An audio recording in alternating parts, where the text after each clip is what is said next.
Alléluia, chers frères et sœurs, dans le Seigneur Jésus-Christ, nous voici au numéro 2 de notre entretien sur le thème « La purification du temple de Dieu que nous sommes ne s'impose-t-elle pas ?»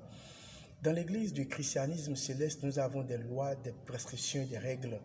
Et il est interdit aux femmes qui ont nouvellement accouché ou bien qui sont en période de menstruation de fréquenter la paroisse avant le jour de purification.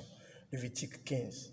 Chers frères et sœurs dans le Seigneur Jésus-Christ, beaucoup de personnes, quand elles s'attachent, quand elles s'accordent ou bien quand ces personnes-là sont fans de ces purifications, de ces règles, elles oublient la grande purification sans laquelle personne ne verrait le Seigneur.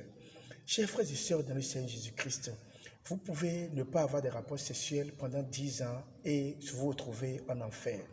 Vous pouvez vous purifier avec des tonnes d'hysope et vous retrouver en enfer. Vous pouvez, après les périodes de menstruation, vous purifier avec tous les parfums du monde et vous retrouver en enfer. Vous pouvez être saint, très saint, sans femme, sans homme. Vous pouvez être très saint, comme le dit mon frère, et vous retrouver en enfer. Vous pouvez être plus saint que le chandelier, plus saint que la bougie, dormir même à l'autel, dormir sur le tabernacle et vous retrouver en enfer. Le thème de cette semaine, donné à l'église du christianisme céleste, la purification du temple de Dieu que nous sommes, ne s'impose-t-elle pas, est en train de sonner, de tirer la sonnette d'alarme pour que tous les enfants de cette église comprennent que la purification d'abord, elle est dans l'esprit. L'autre disait que les temps viendront, les temps sont déjà là et ceux qui doivent adorer l'Éternel doivent l'adorer en vérité et en esprit. Chers frères et sœurs dans le Seigneur Jésus-Christ, quand vous prenez les écrits de Paul, 1 Corinthiens 3,16, nous lisons « Ne savez-vous pas que vous êtes le temple de Dieu, que l'Esprit de Dieu habite en vous ?» Nous comprenons que avant que Dieu soit dans les temples de pierre des temples faits de pierre, d'or et de diamants, Dieu d'abord est dans le cœur des hommes. Avant d'habiter dans les temples faits de ciment, de béton, Dieu d'abord est dans le cœur des hommes.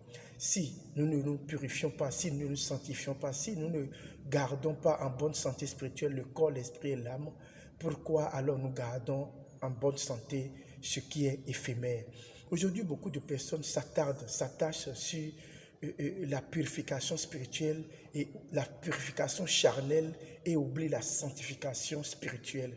Beaucoup de personnes aujourd'hui se purifient avec l'encens, avec l'hysope, avec les parfums, mais sont rancuniers, sont voleurs, sont menteurs. Beaucoup de ces frères, ces chrétiens sont des menteurs, des voleurs, des adultères, des impudiques et pourtant se disent purs.